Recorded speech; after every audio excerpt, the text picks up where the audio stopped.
ଜନ୍ମ ଜାତକରେ ରାଜଯୋଗ। ଜୟ ଜଗନ୍ନାଥ। ନମସ୍କାର। ତପନ ଆଷ୍ଟ୍ରୋଲୋଜିକୁ ଆପଣଙ୍କୁ ସ୍ୱାଗତ। ଜାତକରେ ରାଜଯୋଗ। ରାଜଯୋଗର ସରଳ ଅର୍ଥ ହେଲା ଜାତକରେ ନିର୍ମାଣ ହୋଇଥିବା ସମସ୍ତ ଯୋଗମାନଙ୍କ ମଧ୍ୟରେ ଏହା ରାଜା ବା ଶ୍ରେଷ୍ଠ ହୋଇଥିବାରୁ ଏହାର ନାମ ରାଜଯୋଗ।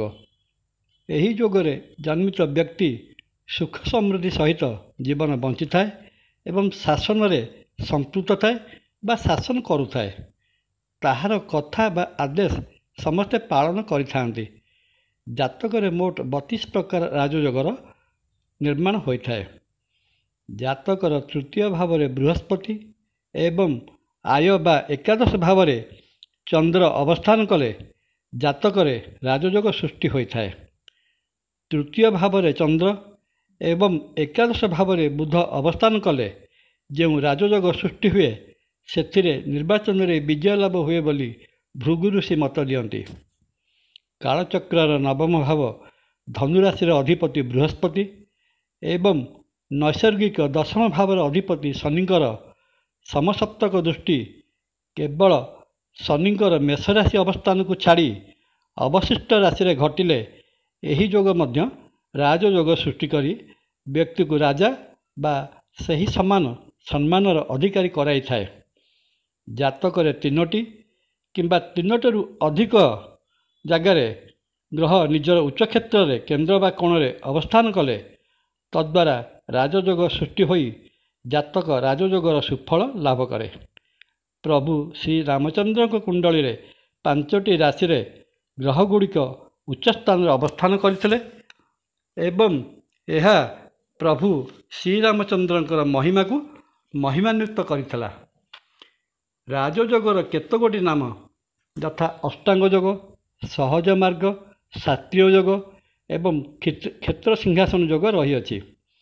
ଏହାଛଡ଼ା ଚତୁର୍ଥ ଓ ପଞ୍ଚମ ଭାବର ଶୁଭ ଅବସ୍ଥାନ, ଗ୍ରହଗୁଡ଼ିକର ଶୁଭ ଅବସ୍ଥାନ ଓ ଦୃଷ୍ଟି ଏବଂ ଜାତକର ଲଗ୍ନ ଓ ଲଗ୍ନାଧିପତିଙ୍କର ଅବସ୍ଥିତି ମଧ୍ୟ ଜାତକରେ ଉଚ୍ଚ ଧରଣର ରାଜଯୋଗର ଯୋଗ ସୃଷ୍ଟି କରିପାରେ। ଏତଦ୍‌ବ୍ୟତୀତ ବଳବାନ ରାହୁ ମଧ୍ୟ ସମସ୍ତ ବାଧାବିଘ୍ନକୁ ଏଡ଼ାଇ ରାଜଯୋଗର ଶିଖର ସ୍ଥାନରେ ପହଞ୍ଚାଇବାର ସାମର୍ଥ୍ୟ ରଖିଥାଏ।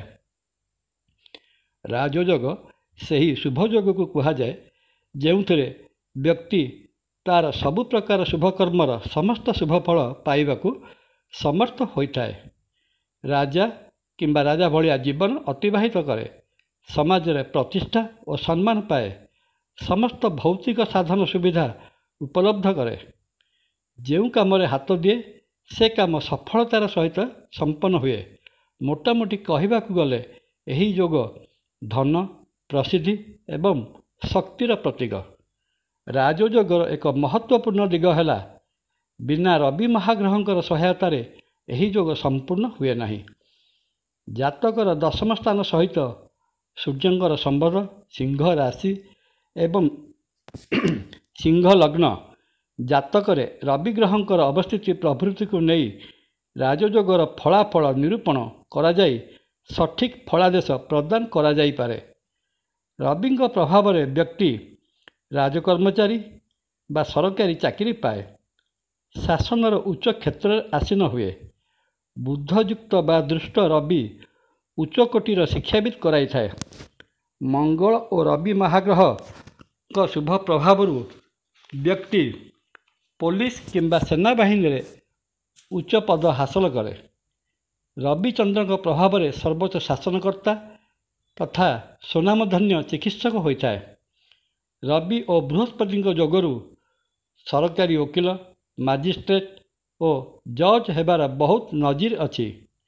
ରବି ଓ ଶନି ମହାଗ୍ରହଙ୍କ ଯୋଗରେ ବ୍ୟକ୍ତି ନେତୃତ୍ୱର ଶୀର୍ଷସ୍ଥାନରେ ପହଞ୍ଚି ନ୍ୟାୟପରାୟଣ ଶାସନକର୍ତ୍ତା ହେବାର ସୌଭାଗ୍ୟ ଲାଭ କରେ ଏବଂ ରବି ଓ ରାହୁ ତଥା କେତୁ ଯୋଗରେ ବ୍ୟକ୍ତି ଖ୍ୟାତି ବା ସମ୍ମାନର ଚରମ ସୀମାରେ ପହଞ୍ଚେ ତ କେତେବେଳେ ଧରାଶାୟୀ ମଧ୍ୟ ହୋଇଯାଏ। କେତେଗୁଡ଼ିଏ ଜାତକର ଅଧ୍ୟୟନରୁ ଏହାର ପ୍ରାମାଣିକତା ଜାଣିହୁଏ। ପୁରୀର ଜଣେ ଦିବଂଗତ ବିଧାୟକ ଯିଏକି କାଉନସିଲରରୁ ନିଜ ରାଜନୈତିକ ଜୀବନ ଆରମ୍ଭ କରିଥିଲେ, ସେ ତାଙ୍କ ଜାତକର ଏହି ରାଜଯୋଗ ଫଳରେ ପରବର୍ତ୍ତୀ ସମୟରେ ବିଧାୟକ, ରାଜ୍ୟ ମନ୍ତ୍ରିମଣ୍ଡଳରେ ମନ୍ତ୍ରୀ ଓ ବାଚସ୍ପତି ଭଳି ଆସନ ଅଳଙ୍କୃତ କରିପାରିଥିଲେ। ତାଙ୍କ ଜନ୍ମ ଜାତକରେ ତୁଳା ଲଗ୍ନରେ ଶନି ଏବଂ ଶନିଙ୍କର ଦଶମ ସ୍ଥାନକୁ ଦୃଷ୍ଟି ଏବଂ ଦଶମାଧିପତି କର୍କଟ ରାଶିର ଅଧିପତି ଚନ୍ଦ୍ର ଚତୁର୍ଥ ଭାବ ମକରରେ ରହି ସ୍ୱକ୍ଷେତ୍ରକୁ ଦୃଷ୍ଟି ଏବଂ ସର୍ବୋପରି ତୁଳା ଲଗ୍ନରେ ଚତୁର୍ଥ ଓ ପଞ୍ଚମ ଭାବରେ ଅଧିପତି ଶନି ଅବସ୍ଥାନ କରି ତାଙ୍କୁ କାଉନସିଲରରୁ ବାଚସ୍ପତି ପଦ ପର୍ଯ୍ୟନ୍ତ ପହଞ୍ଚାଇ ପାରିଥିଲା ଏବଂ ସେ ସମଗ୍ର ଜୀବନକାଳ ଜନସାଧାରଣଙ୍କ ସହିତ ଜଡ଼ିତ ହୋଇ ରହିଗଲେ। ଅନ୍ୟ ଏକ ପ୍ରଶାସନିକ ସେବାନିବୃତ୍ତ ଅଧିକାରୀଙ୍କ ରାଜଯୋଗରେ ସାଧାରଣ ଛାତ୍ରରୁ ଉଚ୍ଚତର ଶିକ୍ଷା ଲାଭ କରି ପ୍ରଶାସନିକ ସେବାରେ ଯୋଗ ଦେଇଥିଲେ ଓ ସ୍ୱତନ୍ତ୍ର ଶାସନ ସଚିବ ପଦରୁ ସେବାନିବୃତ୍ତ ହୋଇଥିଲେ। ତାଙ୍କର ମିଥୁନ ଲଗ୍ନ, ଦଶମାଧିପ ବୃହସ୍ପତି ତୃତୀୟ ସିଂହ ରାଶିରେ ଚନ୍ଦ୍ରଯୁକ୍ତ ଓ ବଳବାନ ଏବଂ ନବମ ଭାଗ୍ୟ ଭାବକୁ ବୃହସ୍ପତିଙ୍କର ଦୃଷ୍ଟି ତଥା ତୃତୀୟାଧିପ ରବି ପଞ୍ଚମରେ ତୁଳା ରାଶିରେ ନୀଚ ଓ ତୁଳା ରାଶିର ଅଧିପତି ଶୁକ୍ର ଚନ୍ଦ୍ରଙ୍କର କେନ୍ଦ୍ରସ୍ଥାନରେ ଥିବାରୁ ରବି ମହାଗ୍ରହଙ୍କର ନୀଚଭଙ୍ଗ ରାଜଯୋଗ ଓ ପଞ୍ଚମ ଭାବସ୍ଥ ରବି ମହାଦଶାରେ ପ୍ରଶାସନିକ ସେବାର ଯୋଗଦାନ। ସମ୍ପ୍ରତି ଶ୍ରୀକ୍ଷେତ୍ରର ସାମାଜିକ କ୍ଷେତ୍ରରେ ଓ ରାଜନୈତିକ କ୍ଷେତ୍ରରେ ସୁପ୍ରତିଷ୍ଠିତ ବ୍ୟକ୍ତିତ୍ୱ ହେଲେ ଶ୍ରୀ ଗୁଣଧର ଦାସ ମହାପାତ୍ର। ତାଙ୍କର ମେଷ ଲଗ୍ନ ଓ ଲଗ୍ନରେ ଶନି, ଚତୁର୍ଥାଧିପ କର୍କଟ ରାଶିର ଅଧିପତି ଚନ୍ଦ୍ର ସପ୍ତମ ତୁଳା ରାଶିରେ ବସି ଲଗ୍ନ ଓ ଲଗ୍ନସ୍ଥ ଶନିକୁ ଦେଖୁଛନ୍ତି। ତୃତୀୟ ମିଥୁନ ରାଶି ଅଧିପତି ବୁଧ ପରାକ୍ରମ ଭାବରେ ରହି ପଞ୍ଚମାଧିପ ରବିଯୁକ୍ତ। ଶନି ମେଷ ରାଶିରେ ନୀଚ ଭାବରେ ଅବସ୍ଥାନ କରୁଥିବାରୁ ତାଙ୍କୁ ଶନି ମହାଦଶାରେ ନିର୍ବାଚନରେ ପରାଜୟ ଭୋଗ କରିବାକୁ ପଡ଼ିଥିଲା, କିନ୍ତୁ ବୁଧ ମହାଦଶା ସମୟରେ ସେ ପୁରୀ ଅର୍ବାନ କୋଅପରେଟିଭ ବ୍ୟାଙ୍କର ସଭାପତି ପଦ ଗ୍ରହଣ କରିଥିଲେ।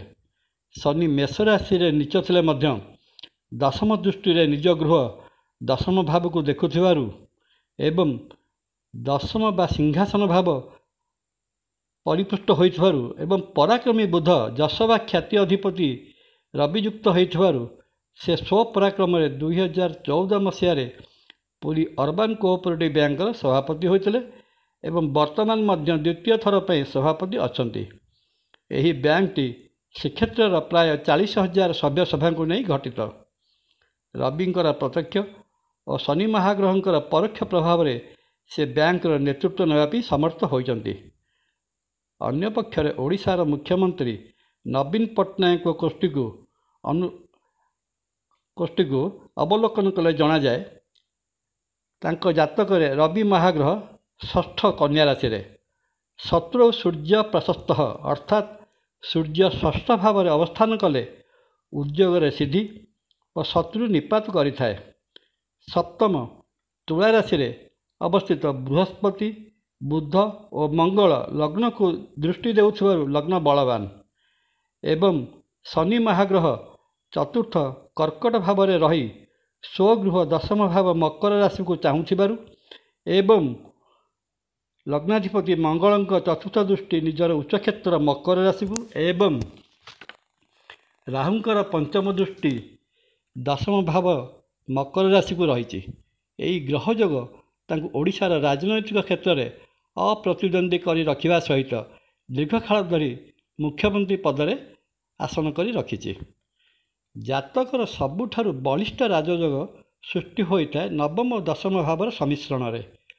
ଉଭୟଙ୍କର ଗୃହ ବିନିମୟ, ଏକତ୍ର ଅବସ୍ଥାନ ଏବଂ ଉଭୟ ଗ୍ରହ ନିଜ ନିଜ ଗୃହରେ ରହିଲେ ସର୍ବାପେକ୍ଷା ଯୋଗକାରକ ଗ୍ରହ ହୋଇଥାନ୍ତି।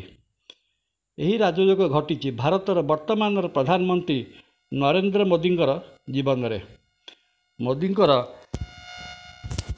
ବିଛା ଲଗ୍ନ, ଲଗ୍ନରେ ଲଗ୍ନାଧିପତି ମଙ୍ଗଳ, ଭାଗ୍ୟ ଅଧିପତି ଚନ୍ଦ୍ରଯୁକ୍ତ, ଦଶମାଧିପତି ରବି ଏକାଦଶରେ କନ୍ୟା ରାଶିର ଅଧିପତି ବୁଧଯୁକ୍ତ ହୋଇ ଏକାଦଶ ଭାବରେ ପ୍ରବଳ ବୁଧାଦିତ୍ୟ ଯୋଗ ସୃଷ୍ଟି କରୁଥିବାରୁ ସେ ଜଣେ ସୁବକ୍ତା ତଥା ସୁଶାସକ ମଧ୍ୟ। ଦଶମରେ ସିଂହାସନ ସ୍ଥାନରେ ଶନି ମିତ୍ର ଗ୍ରହ ଶୁକ୍ରଙ୍କ ସହିତ ବିରାଜିତ। ଶୌରୀ ସ୍ୱସ୍ଥାନ ପାଳକ ଅର୍ଥାତ୍ ଶନି ଯେଉଁ ସ୍ଥାନରେ ରହନ୍ତି ସେ ସ୍ଥାନର ରକ୍ଷା କରନ୍ତି। ତେଣୁ ମୁଖ୍ୟମନ୍ତ୍ରୀ ଠାରୁ ଆରମ୍ଭ କରି ମୁଖ୍ୟମନ୍ତ୍ରୀତ୍ୱ ଠାରୁ ଆରମ୍ଭ କରି ଏ ପର୍ଯ୍ୟନ୍ତ 10 ବର୍ଷର ପ୍ରଧାନମନ୍ତ୍ରୀତ୍ୱ ତାଙ୍କ ପାଖରେ। ପୁନଶ୍ଚ ଚତୁର୍ଥ କୁମ୍ଭ ରାଶିସ୍ଥ ବୃହସ୍ପତି ଦଶମ ସିଂହସ୍ଥ ଶନି ଓ ଶୁକ୍ରଙ୍କ ଉପରେ ଦୃଷ୍ଟି ରଖିଥିବାରୁ ସେ ବୈଦିକ ଜ୍ୟୋତିଷ ମତରେ ପୃଥ୍ୱୀପାଳକ ବା ରାଜା ଅର୍ଥାତ୍ ଭାରତବର୍ଷର ସର୍ବୋଚ୍ଚ ଶାସନକର୍ତ୍ତା।